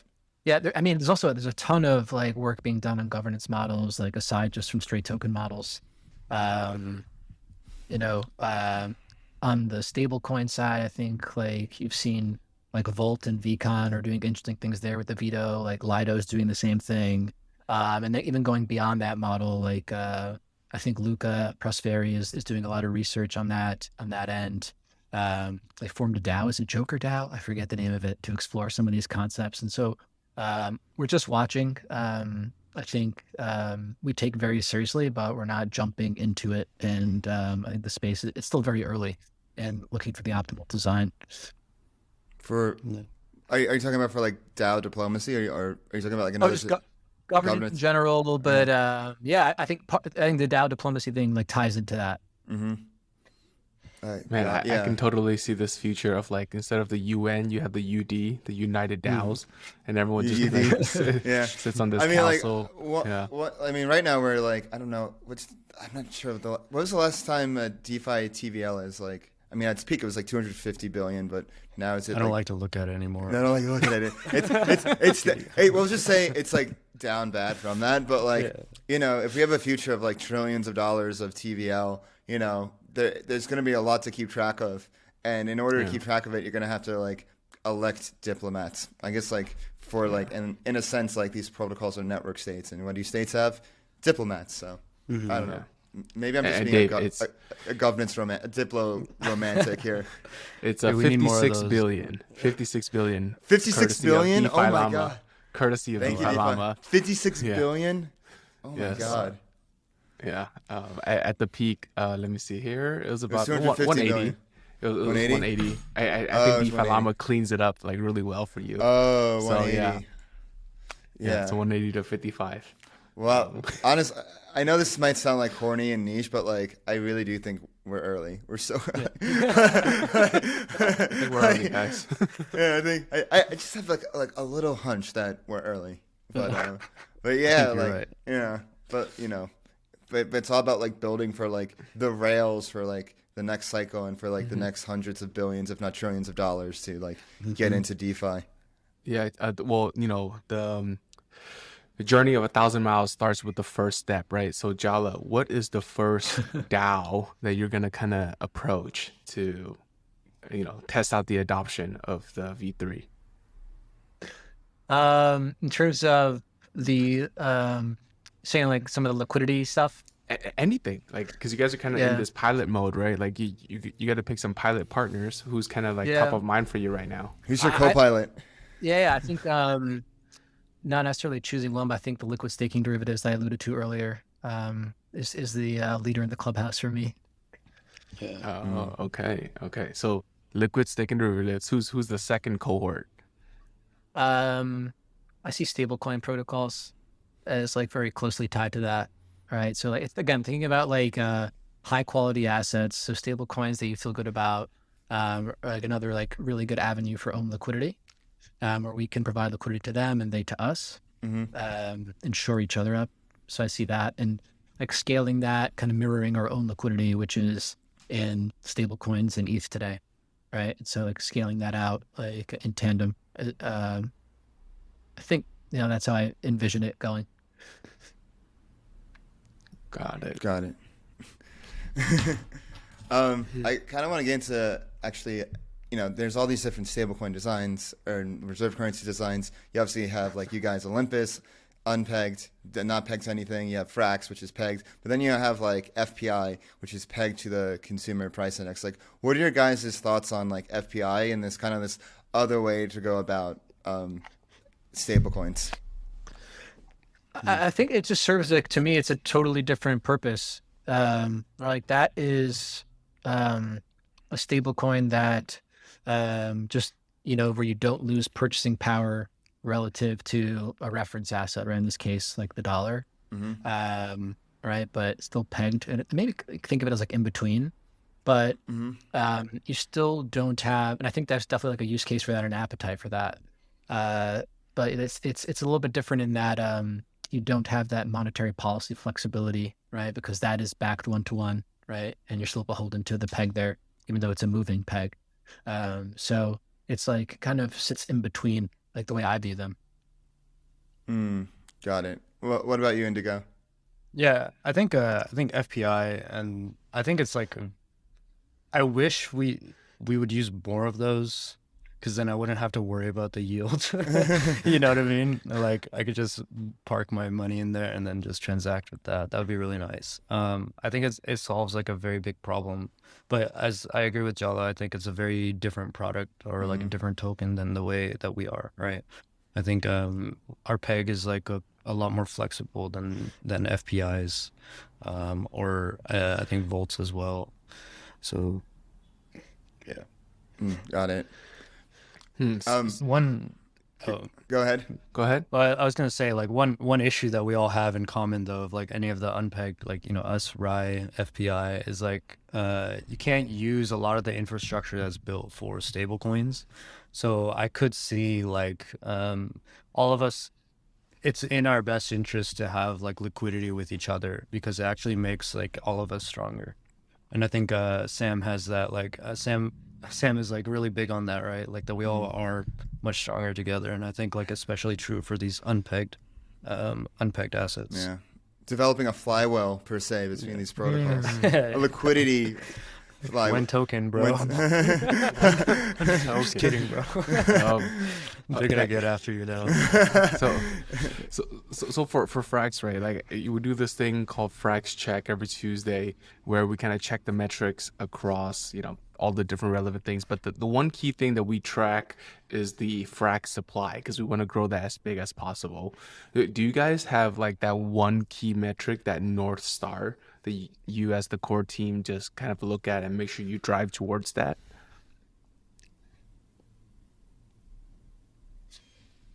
It's a good question. I think today, no, but looking forward, I think it's going to be about, it's two things, right? I think it'll be like looking back at the volatility, right? Relative to the parameters of range bound stability, right? And how the performance, like actual performance versus the parameters and targets. And then liquidity, like dollars in the market, right? Or just however you want to measure it, like whether it's dollars or pairs, like to me, those are the most important. And then growth of the protocol, trailing those things. What does the growth of the protocol mean? So I think that can like be a few different metrics. So it's like treasury growth, which is not the end all be all, but I think an important metric. And then supply growth as well, right? And that ties into like the price stability. So if price is relatively stable and the supply is growing, then that it means that the like network is growing. I'd also say like integrations, like Ohm integrations, Ohm denominated debt, things like that.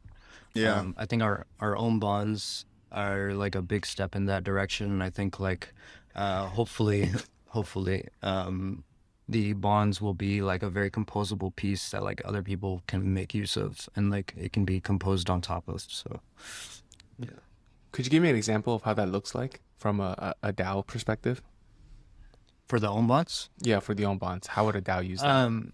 Yeah, so it's like I see like there's been a lot of interest in like fixed rate loans, things like that, like Element, Sense Protocol, Fiat DAO, like there's all these things built around it. I think one issue has been that like they sometimes lack liquidity, just because like I feel like the audience is slightly different from who is generally in DeFi. But I think like with Ohm bonds, and I think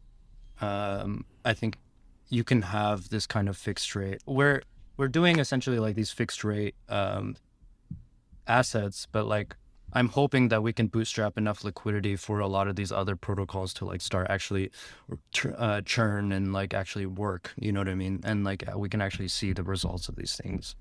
I think like if you look at TradFi, there's a huge, obviously like it's a huge portion of the market is these kinds of things. So maybe we can try to recreate some of that here. Yeah. Are you asking how protocols will work with Ohm bonds, or how protocols would like use them in kind of like use their own for them? Like what's the question coming from? Yeah, no, I'm both. I'm trying to understand, how does a DAO wants to use Ohm's like bond like mechanic like now with the V3 situation?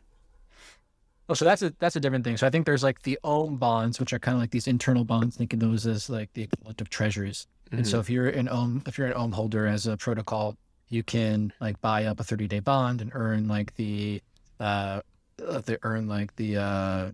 implied rate based on that bond.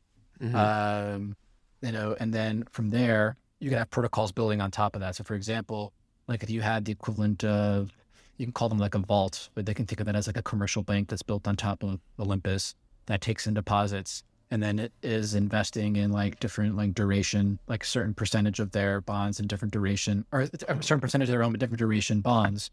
And then you can offer a rate that's above the staking yield while providing liquidity to your holders. And you have like a certain amount of reserves, and then you have like kind of this like fractional reserve where you have like your Ohm invested in like different maturities, and you can provide like pseudo liquidity to those holders. And then tied into that is what I think Indigo was referring to, was with like these liquid markets, for like secondary markets for the bonds, having protocols built on top of that to create liquid markets for these bonds. To provide liquidity in that market, and that allows for better price discovery and more efficient like pricing of those bonds. Okay, I get it now. It's for the DAOs' Ohm holdings. I thought you guys are kind of allowing this technology to be adopted by a DAO to offer their own, flywheel bond. Yeah, so that's we bond have protocol. Yeah. Jinx. Got it. So both. Damn. Okay. Yeah. So bond protocol is like Olympus Pro. I don't know if you guys are familiar with that. Yes, of course. Where we offered, right, like that exact service, like bonds as a service to protocols. Just spun off and launched. I think this week it launched. Congrats. Yeah. So that was very cool. And we're utilizing like bond protocol ourselves for our internal bonds, and we'll be using it for the range bound system. And that's going to be like a very cool iteration of or evolution of Olympus Pro as a permissionless, like no fee, bond service. Oh wait, duh. That's what Olympus is always Permissionless, no fee bond service. Yeah, it sounds attractive. It's like a new, like basically like creating, opening up that primitive. Like, Yeah. And is it still set at like the 5 days? No, it's completely variable. You can do whatever. Wow. Yeah. So this And is it's tokenized. So that's what's really this cool. is like Frax building their own primitives, and they're like, hey, like why don't we release this to the world? This is the exact same thing, but with bonds. Exactly. Right. Cool. Because Olympus Pro is like, I mean, it's been around for quite some time now, and a lot of projects use it, right? It offers bond as a service, except it was like quite fixed, and it was like quite, like 5 days. But now you're kind of overhauling all of that, allowing the protocol itself to set the parameters and do their own thing. Yeah. So I'm really hopeful actually for bond protocol. I think like there's never been like I don't think there's any protocol out there that kind of does this kind of like bonds issuance permissionlessly. Everything has always been like kind of bespoke, but now like we have this permissionless system that DAOs can like raise funds, they can do whatever they want. Essentially, it's like I look at it almost like an AMM, where like AMMs, you could just go to an AMM, spin up a pool for your token, and that's it. You don't have to ask anybody. Like that's how it is here. You can spin up a bond market, issue bonds try to raise whatever money, and it's just an exchange, right? Just like an AMM is an exchange. Is Ohm going to charge a fee for providing this?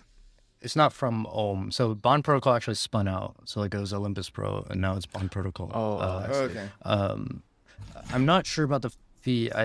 it's no fee today. Like No fee fees. today, but No fee. potentially So, in yeah. the future. Yeah, so it's kind of like a primitive, almost like an AMM. So think in the similar way that Uniswap could, turn on the fee. Yeah. Like a protocol fee that I think the like token holders and like with the eventual bond protocol token will have the governance rights to turn that on in the future. But today it's really like just kind of like an open permissionless primitive. Wow.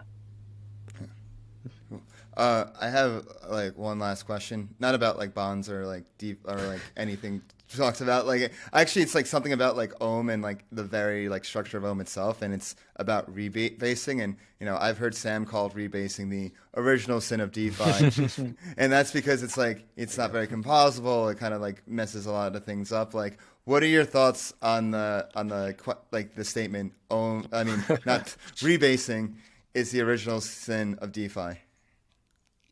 I think I'm if you could see all my chats in the DAO, like you could see that like I've been trying to move us away from rebasing for a long time, and I think like bond protocol, or not bond protocol, the own bonds have been like a really big step in that direction.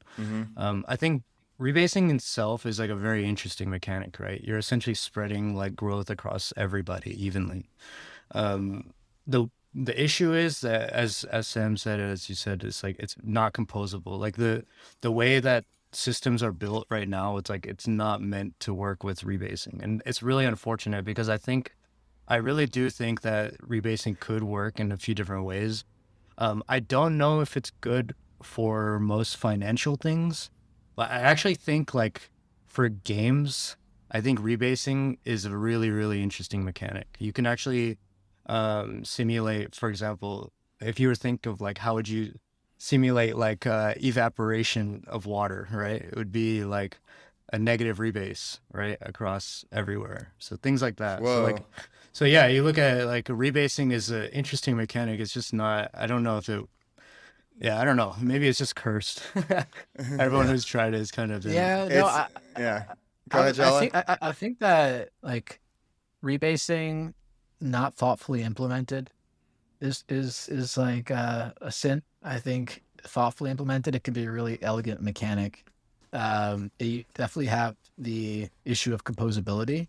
If you're not as worried about composability, especially like in the early days of like a bootstrapping, I think it can be a really elegant way to distribute your supply and align people who are longer term committed to the protocol, especially with like if you do it in the way with like compounding. So the people who are more aligned will benefit that way. I think at some point though, you have to like always reevaluate the purpose of it, right? So as we reevaluated the purpose of the rebases, given like the market conditions where the protocol is, like I don't think that type of rebasing that we had is like appropriate anymore. Yeah, I'd agree there.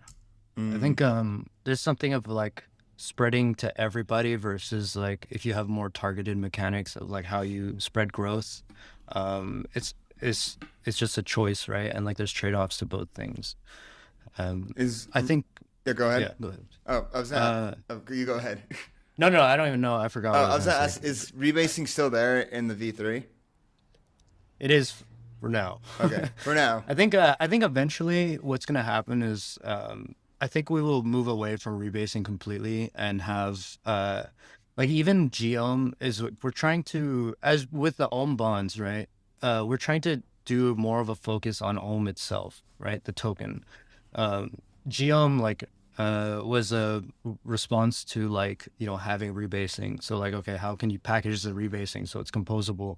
But then it gets rid of the use of like Ohm itself, right? Mm-hmm. But now we're kind of moving back towards like, okay, let's focus on Ohm. We're going to use the range model on Ohm's price, right? Mm-hmm. Not GOM. We're going to issue Ohm bonds, not on GOM. And ideally, like, and this is kind of what I was alluding to with like the Ohm bonds, like your question of like building on top. I hope that like maybe there's a vault that gets built that is like kind of takes the place of GOM, where it kind of buys a bunch of Ohm bonds, right? And has like different maturities and like has some set aside for liquidity. And like you now have like a Yearn vault that's for Ohm bonds, right? And that could serve the same purpose as GOM, right? Yeah. This big composable token, but it's not like from built around rebasing. It's built around like actual things around the economy itself. Right. Yeah, you can at some point, right? Especially as you get to like single digit staking rates, right? So you think about like the current what the Ohm staking rate will be in a week from now, or the ETH staking rate for like liquid staking derivatives. I don't like. At the end of it, there's no difference between rebasing in that sense and a staking yield, if you want to call it that, right? And that's what like Ethereum staking calls it. It's really more akin in that sense to like think about like the DAI savings rate, which is like turned off today, but they could be turned on in the future to incentivize like holding of DAI, or to allow DAI holders to like get their share of like the network growth. Like I don't see that as, you know, a negative thing at all, right? Just like you call it, you know, staking rate or a savings rate or a rebasing. The functionality is what matters. Yeah. Do you see like a token migration happening to like a new non-rebasing Ohm, or do you think that's not necessary? It's not necessary because Ohm itself is not rebasing. Ohm itself is not okay, got it. Yeah, that's the other thing, right? So that's what I'm saying. You could stake Ohm in this contract and it rebase it, call it rebasing, but it's not. It's just like you're getting staking rewards. So what made Ohm rebasing to begin with? It was just like something tinkered in the contract, but it's not like a core part that you have to migrate away from? When you staked it, then you got rebasing. Yeah, that's a misconception that Ohm is a rebasing token. It's not. It was just staking rewards. Oh, so Ohm was like never rebasing. It was just when you... S-Ohm was. S-Ohm. Staked Ohm was the rebasing. Yes. Oh, okay. Yeah, the liquid token itself, like Ohm, right, where all the liquidity is not rebasing, and that's why the liquidity is in that token, because Ohm is composable.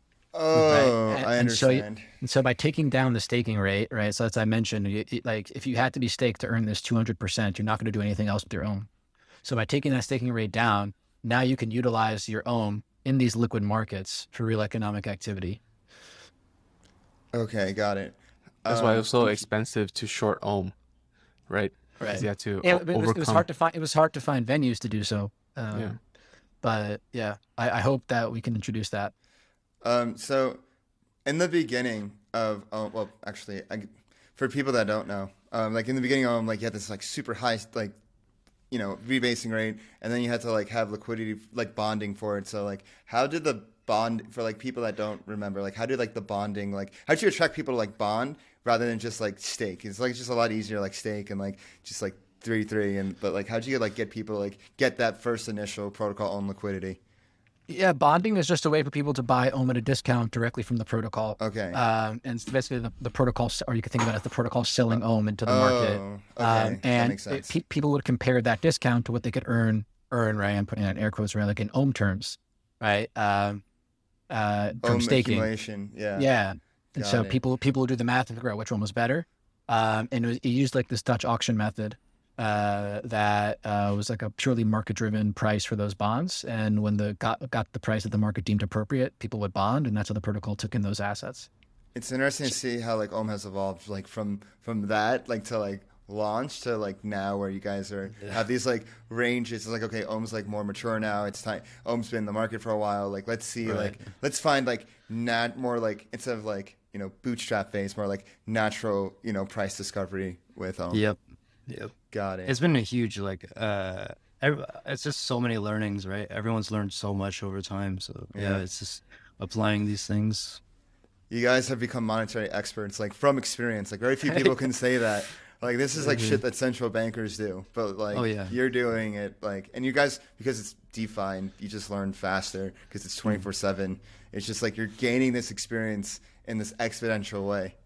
Yeah. I think it's interesting. I think as a group, it's like the contributors I find are like very talented, but also very humble, and we all study like monetary policy. And increasingly so, right? And I think it's been interesting to see a lot of the stuff that we have reasoned from first principles versus stuff that maybe like we had less of a grasp on. And it's like I think it's really important like to like study the past and study like how like a lot of central banking works. Gotta know your history. And think about like what works in the context of crypto. Right. Yeah. And what kind of ideas you should port over, and what does crypto allow you that is, like where like the model is almost orthogonal to the real world. You need to like rethink how you should implement some policies. What were some influences? Like who did you guys read? Like who was in your study sessions? I think a lot of us are going through this Perry Merling course. Yeah. Right. Who's that? He's like, I don't know he's a professor at, I think, Columbia, and he has this course called like Money and Banking, and it's fucking really good. So well, a lot of us have been taking that one. That's been really interesting. Yeah. We've all been reading a lot more. Asfi, if you guys know who Asfi is, he's been reading like, Asfi's like a OG Omi. He's like he's awesome. He's a great community member, and he's been reading a lot about like Hayek and like old economic stuff, and like just like comparing to a lot of the things that we have now. A true scholar. There's a lot of these guys in the community. That's why it's so fun here. Yeah, and there's like a community of general like of DeFi builders who are really interested in this stuff. Like we're part of a group where we do like readings and learn about this stuff. So I think Kiet, you're part of that group too, right? Yeah. Yeah. So that's like it's just understanding like just trying to absorb all that while continuing to build and taking the lessons from the real world. If I'm new to DeFi and I'm somehow still here and I'm like looking for a project to get involved in, and I'm like I listen, it's like, I want to like become an Ohmie now. Like what's like the process of like someone becoming a contributor to the Ohm protocol? Ohm DAO. Ohmification. Ohmification. Yeah.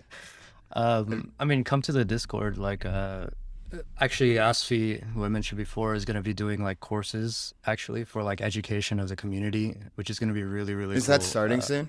It's very soon. Yeah, I think like within the next few weeks, I believe. Maybe I'm wrong, but yeah. And then we have like a policy channel if you want to talk about like mechanics or anything like that. I'm gonna have to take that course. I think that'll be really good. It's not like none of us had any like editorial oversight of that, right? Like we tried to like make sure it was factually correct, but he's really taking like an academic view of it, and with criticisms were appropriate, and I think he's just like a real critical lens. Olympus Academy. What's like a Greek word for academy? Like what was it called? Was it the I don't even know. Academy might come from Greek, right? Yeah. I don't know. Yeah, it would be crazy if you had like, because in ancient Greece they didn't have writing; you just had oral processions, and so like if you had to take a test, it was an oral test. So you had to like remember everything, and then once writing came along, it was like you didn't have to remember everything so much. It was just like holy shit!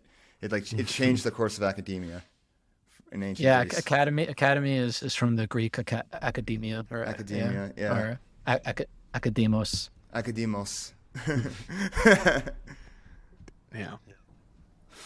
Yeah. I mean, I was just thinking, like, people, I mean, all the listeners who kind of bear with us throughout this whole time, like, I highly doubt they are beginners. Like, Yeah. they would've If you tuned make it off. through this whole podcast, if you're one of the few that makes it through all this, then like you can like appreciate something like the academos. Academos. You guys end every pod with like etymology class, just like Always, looking up bro. ancient Always. words. Yeah, that's what I thought. Yeah, I quote the greats. Actually, no, how we end every pod is with a lightning round. Yeah, so I Okay. think it's a good time to jump into that. Dave, you ready? Yeah, let's do this. All right, so I'm gonna give the first one to Indigo here. What was your first virgin crypto experience? When did you first touch the chain? And sexists don't count.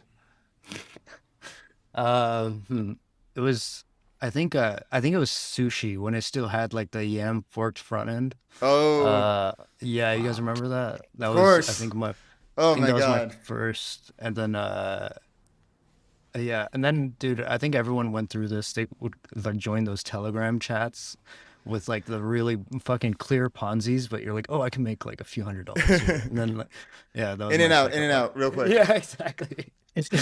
Are you asking like crypto or like on chain Crypto. activity? Like well, on-chain On-chain on-chain activity. activity. When did you first touch the chain? My first thing was doing comp farming, leveraged looping of stables. Damn, he's smart. Very OG. Yeah. Yeah. Yeah, that's I remember that kind of kicked off everything, right? Yeah. I was a little ready like later to the game. I feel like I felt like I was super late, but it was still like I think that's I guess the thing. late think we DeFi all summer. we all felt late. Yeah. But that was the first thing I did. And like I think I remember doing it first through InstaDApp because they had it like automatically where you could Oh, set the right, amount of right, leverage right. you wanted to use. It would just automatically loop it for you. Yeah. Good Second times. question. What is your favorite off-chain activity? What is your touch grass activity? Let's start with Jala on this one. Basketball. I play basketball a lot. Hell yeah. Yeah. Indigo? And it used to be jujitsu. Now I've been rock climbing a lot more. It's like very, very fun. Yeah. Wow, okay. I'm Nice. super into Rock both climbing's those a lot of things. fun. Yeah. Yeah. Yeah. We like to love see our builders outside doing Yeah, we physical have to. activities, using their I stare at a physical computer human all the body. time. Yeah. So for both of you, what's some advice that you would give to your 5-year-old younger self? I mean, 5 years younger from now. So. 5-year-old self from your yeah. It's like, don't eat that crayon. Don't sniff that marker. Imagine the world if Indigo didn't sniff that marker. Yeah. Indigo. You sniff the indigo marker, and it's like, oh, this is my favorite It's color. like, oh, I I the am inspiration. I would say that 5 years ago, I was like in a kind of like a dead end job and like outperforming people, but too scared to leave. I would just be like, don't be scared to like jump, right? Like I think the risks are a lot worse in your head than they are in actuality. Like if you're intelligent and you can have like adapt, like you can make it very far, right? So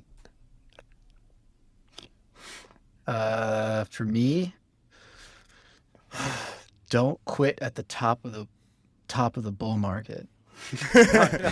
It's actually the opposite. It was pay more attention during the bear market.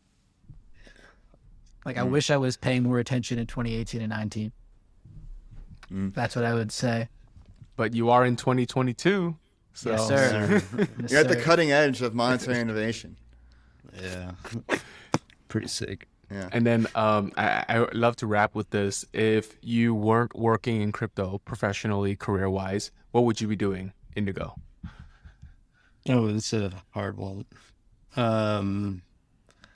I love working here. It's so fun. But I would probably be doing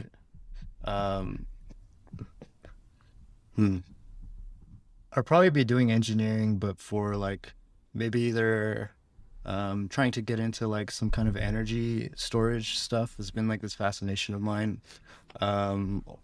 Or into like cloud infrastructure. I really like that stuff too. So. We've gotten a few energy answers like that. Yeah.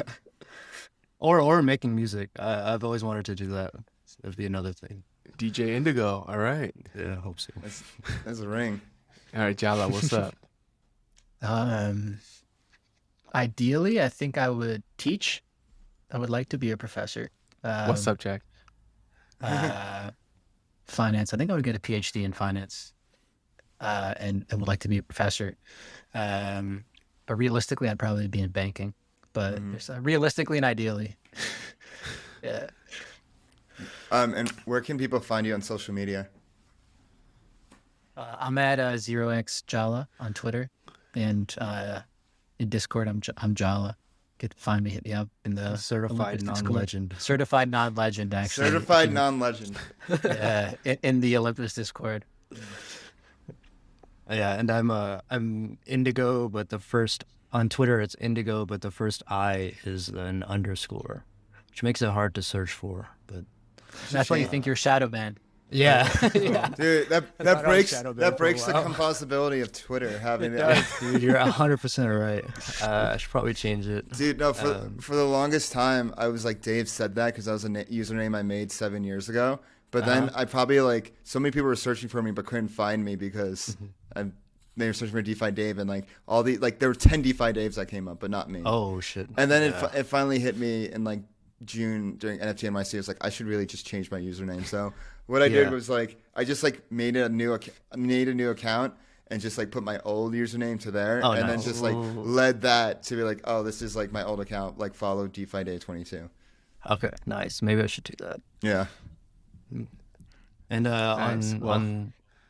on Discord, I'm Indigo. Yeah, it's very easy to find. I'm a blue mushroom. Well, Professor Jala and DJ Indigo, we greatly appreciate you tuning in today on the Flywheelpod and educating everybody on, not only the Greek language, but also monetary policy. It's been an honor to be here with y'all. Thanks, guys. Excited to see thanks what so you guys much. do. Yeah, it's a lot of fun. Thank you guys. Thank This is really fun. I'm a huge fan of your guys' podcast, actually. So Thank you you guys for doing this. I really appreciate it. Of course. See you guys soon. Take ya. care. Peace.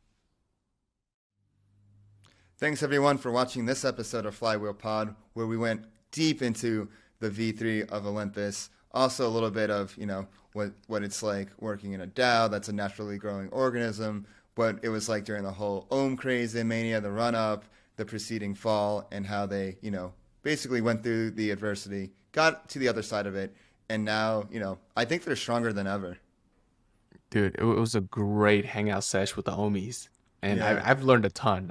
Like I've, to be completely frank, I kind of glossed over Ohm ever since kind of, post hype. But to hear what they're building, I'm very excited to see what's to come in the next, 3 months or so. Dude, they really did make an excellent job making the case for a DeFi native reserve currency.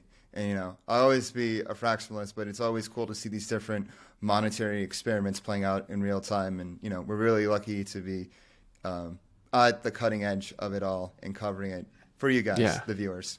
And Dave said many, many times that Frax has always been kind of like the forefront leader of like basically all the DeFi playbook. And you kind of see that happening with, Ohm and Ohm is not, quote, a stable coin either, right? And they're still kind of taking the Frax playbook of doing some kind of AMOs. automated market operations, working with other DAOs to be the most liquid counter pair. Like, and Frax they is all always at the play- forefront. Yeah, Frax is at the forefront. Like they're the first. It's amazing how many different protocols, whether it's Olympus, whether it's Alchemix, whether it's even like Maker, that has adopted the AMO in some capacity to perform this on-chain monetary policy. And I couldn't agree more with the whole positive sum ethos. Like all these protocols are stronger together, being paired together. Whether it's using each other at a protocol level, whether it's like pairing with each other at like a token liquidity level. I think they're basically showing it's going to work for ourselves, and then from there, the next step, it's going to like work for all of DeFi, all of crypto, and all of Web3. Hell yeah. Yeah. And on that note, do not forget to hit that bell button, get those notifications. Don't forget to subscribe to us, Flywheelpod. Follow us on Twitter at Flywheelpod. Join our Telegram group at Flywheelpod. And don't forget to follow me on Twitter at DeFi Dave 22. Follow me at 0x_K. And thank you. We'll see you next time. Peace.